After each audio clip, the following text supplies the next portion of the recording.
Now this one it might take the cake. Violence. Violence. I could F with violence. That's a pretty cool name. Hey Laowinners, it's Law86 here with another video. Thought I'd do a fun one with you guys today. You know, it's enough doom and gloom, enough paranoia surrounding the whole inauguration / whatever's happening in China. I wanted to give you some insight on something I find absolutely hilarious and awesome, and actually there's a lot of cultural insight that we can learn from this. And that is, why do Chinese people pick such ridiculous English names? And that's what we're going to talk about today.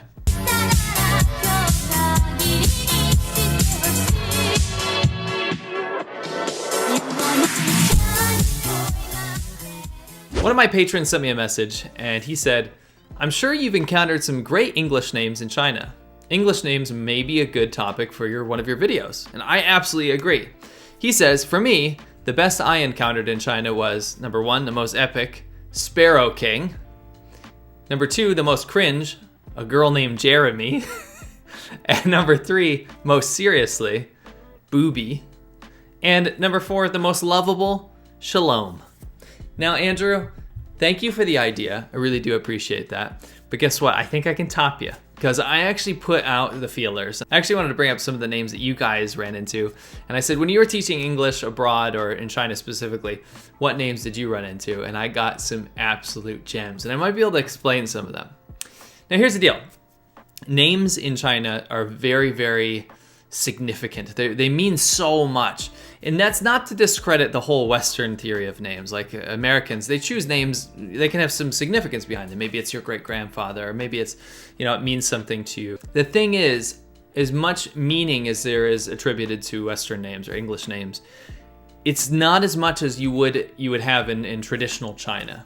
Now, a lot of young people nowadays, when they have kids in China, they will just pick names that they like. But if you're talking about anyone in like the older generation, they put so much effort into figuring out, the appropriate name and why it should be chosen. A real simple way to put it is, a lot of the older people, when a new baby is coming out, let's say it's their granddaughter or grandson, they'll go to a fortune teller, and they'll pay a fortune teller to find out what the baby is tre, and that means like what element that baby has.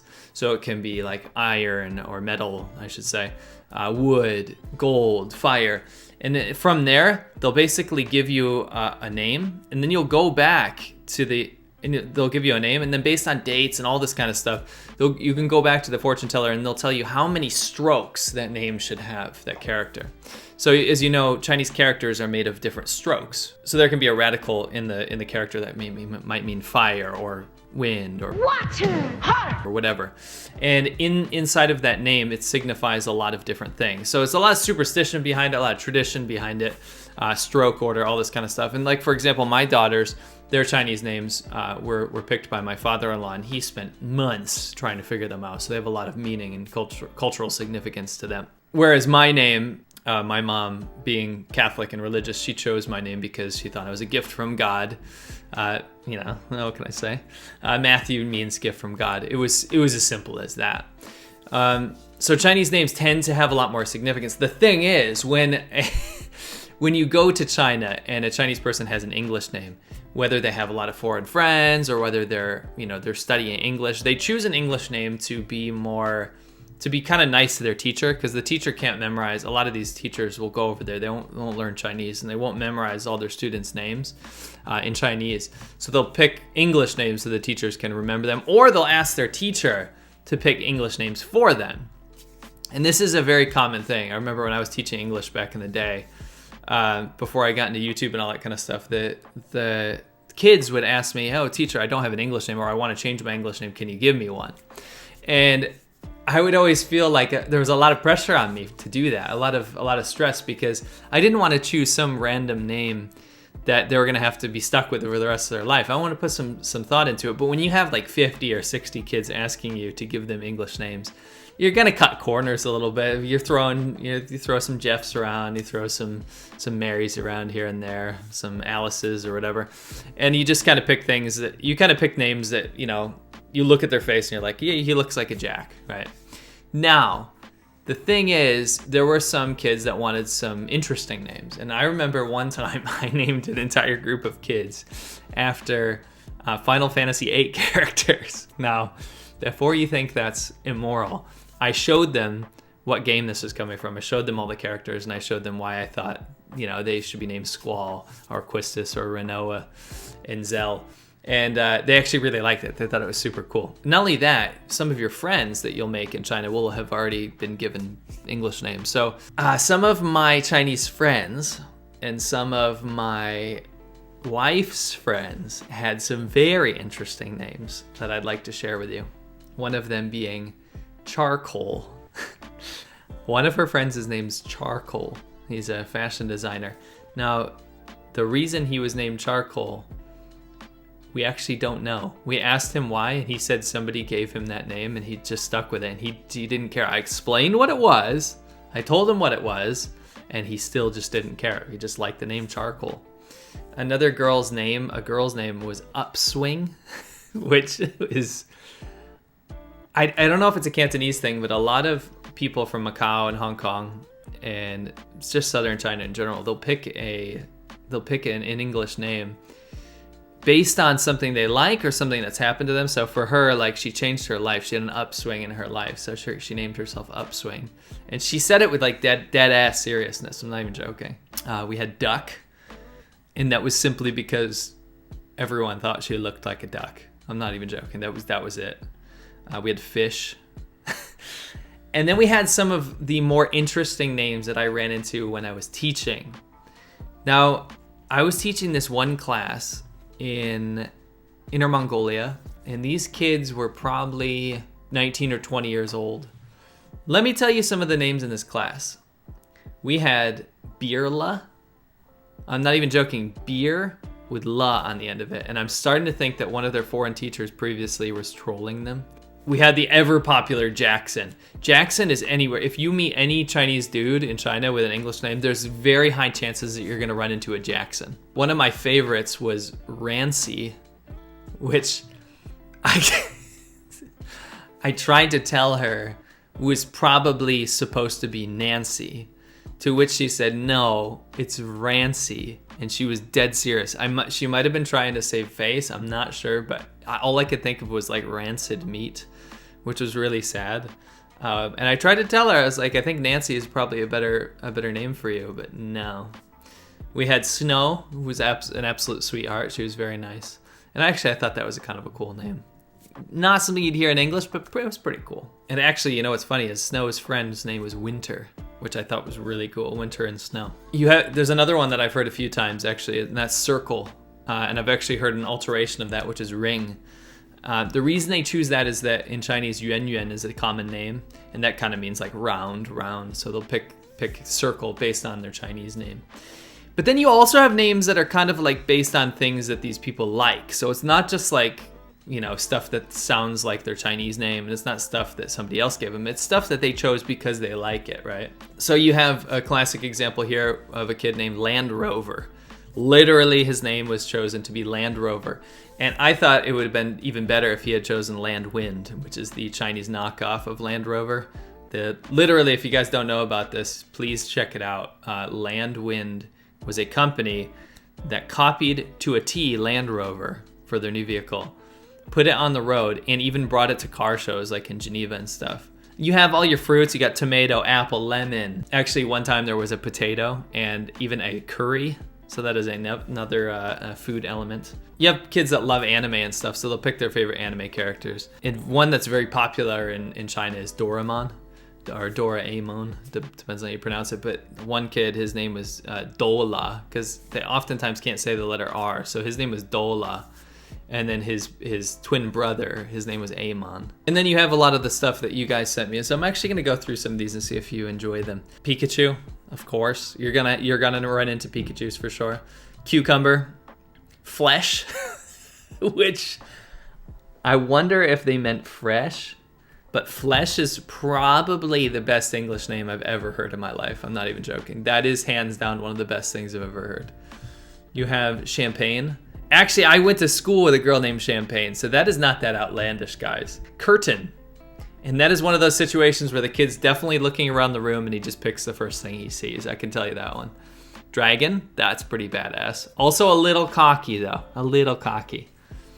Grapes, I like that it's plural. It's not just grape, it's grapes.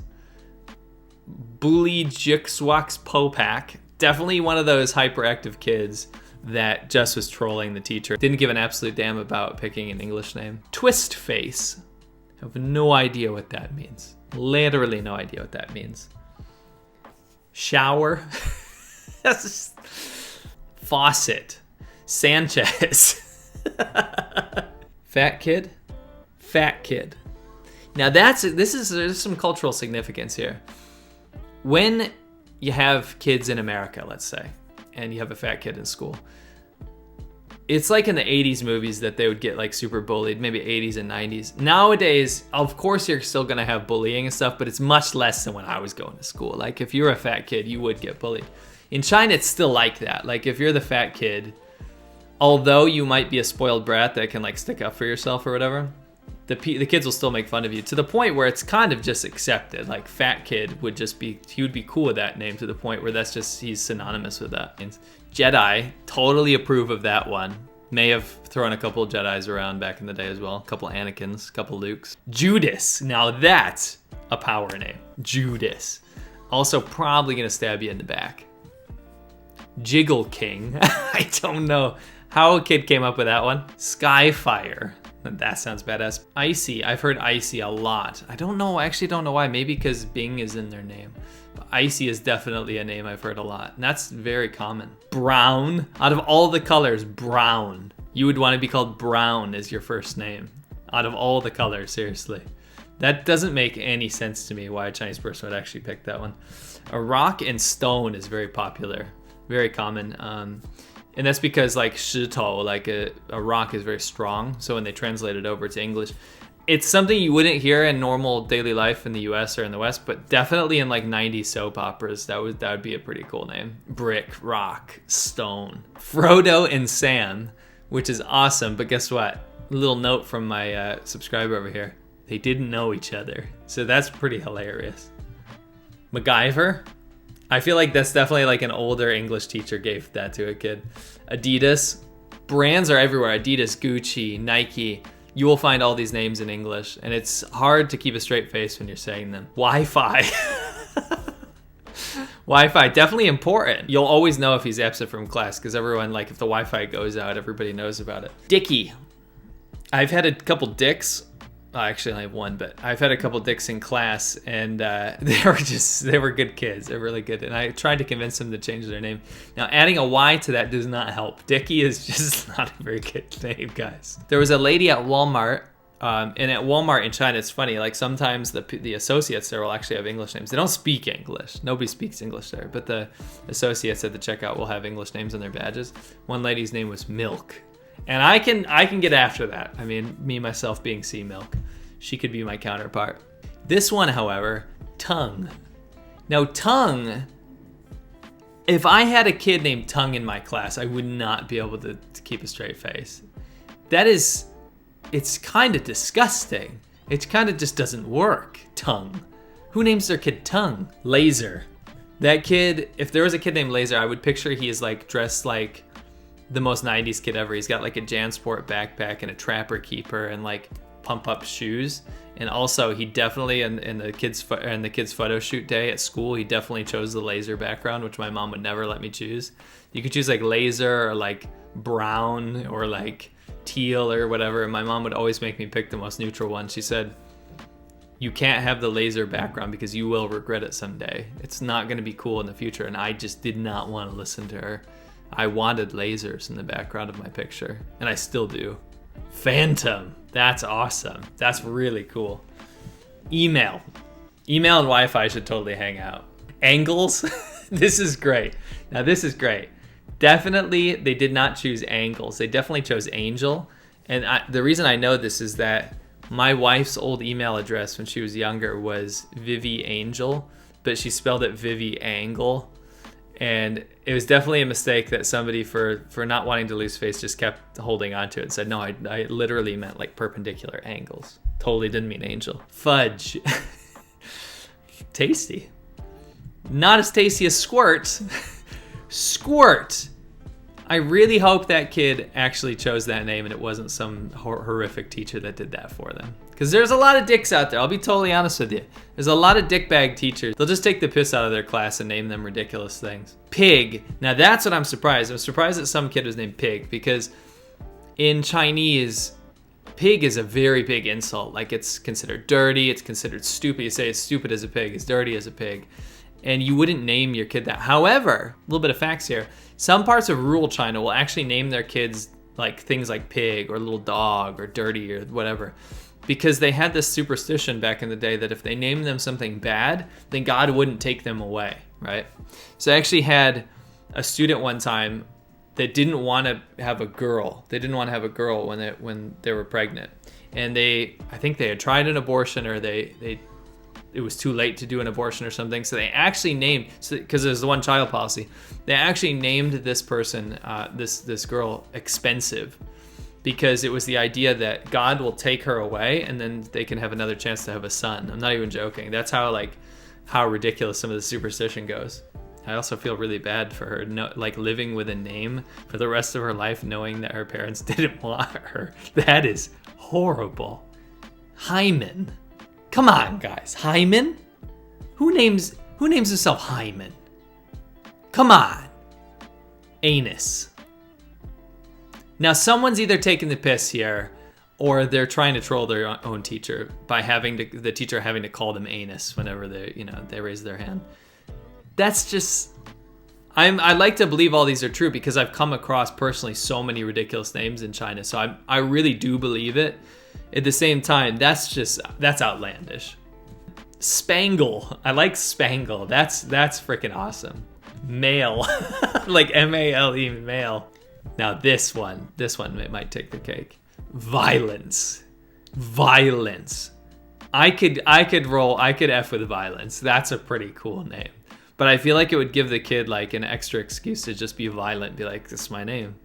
Because I'm not even joking, like, I don't know what it is, if this is like a cultural or racial bonus, but Chinese boys, especially when they're younger, will go around and just whack the shit out of each other's balls.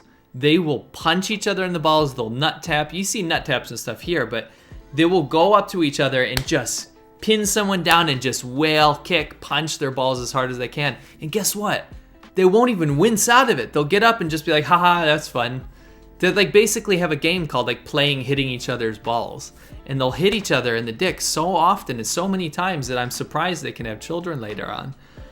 Maybe that was a way of Mao Zedong actually instituting the one-child policy like passively, because they wouldn't be able to have kids anyway. But I'm not even joking, like these kids don't feel pain when they get hit in the berries. I have no idea how, because like I remember I got hit in the balls once when I was in second grade and I actually threw up and laid down for like 5 minutes in the gym floor. So pretty sure the pain tolerance is a little better over with our Chinese counterparts. Adolf. Definitely a troll with that one. However, I do say that with a little bit of caution, because Hitler in China is seen as a strong leader. Chinese people are taught when they're younger, it could be by their teachers, by their parents, or just societally, that Adolf Hitler was a good person because he was such a strong leader. He was able to command Germany into such a underdog position, from such an underdog position to be such a juggernaut. And you know, the whole Holocaust and all that stuff is not really a talking point. It's more like, oh, he was such an awesome leader. And that's where you can kind of see a little bit of, people always wonder, like, why is Chairman Mao, one of the worst dictators of all time, on the money still in China when he murdered, 50, 60, 70 million people in China, of their own people, right? Certainly you'd hate a leader that like decimated your population and made China awful and weak. And actually, it's not like that. It's more like he was a strong leader that was able to fight against the nationalists and the Japanese, that was able to give independence to China and created our new China. So without him, we wouldn't have anything. So all those kind of mistakes, or whatever as they call them, are excused in favor of being a strong leader. So you get that kind of cult of personality worship in China because of communism. LeBron James and Kobe, you will hear these all the time. I feel like every other kid in China is either named Kobe or LeBron because of basketball. NBA is so popular in China. It's not, you can't fathom how popular NBA is. Smirnoff. Those Smirnoff like mixed kind of like adult beverages or whatever, those wine coolers, very popular in China. I actually had some, not even joking, I had a kid walk in one day and he was drinking one of those and he was probably like 9 and he was beat red. He's drunk in my class. And I'm like, that's got alcohol in it. He's like, I didn't know. Because they don't card you, they don't check your ID or anything at the convenience store. So he just saw this fruity looking blue ass drink. He comes into my classroom and he's wasted. This 9-year-old's drinking booze and I had to tell his parents about it. And they're like, oh, next time we won't let him drink it. They didn't really care. Now, those are just some of the craziest English names that you guys sent me and some of the ones that I came across. But there's probably more out there. So if you want to go down in the comments section and tell me your story around the crazy English names, you let me know. It's actually one of the better memories that I have about China and living in China was like all my experience with the students, especially like the college kids. They were super cool. And they're always fun to talk to about this kind of stuff. And I just love that people in China, they spend so much effort on their Chinese name, but when it comes to their English name, it's anything goes. And that's just awesome. That's hilarious. Actually, I brought back the Wu Mao t-shirts. So Wu Mao, the 50-cent army that tries to shut me and my buddy down all the time on YouTube. You know, the paid internet trolls that tried to spread around Chinese propaganda and change the conversation away from, you know, anything CCP bad. These are back because so many people kept emailing the company that I go through to make these. Made in England, by the way. So many people contacted the company that they were like, do you want to put them back out? So I was like, yeah, let's go for it. So these are back out. Get your Wu Mao t-shirt. Instead of letting them control our conversations and try to censor us, let's profit off of them. What do you think? Thanks to all the people out there that support me on Patreon, patreon.com/Laowinner86. I answer my messages there every single day, every morning. Great dialogue we got going on there, and this is the only way I can keep this channel going. So I appreciate your generosity and support. Thank you so much, Laowinners, and I'll catch you on the next one.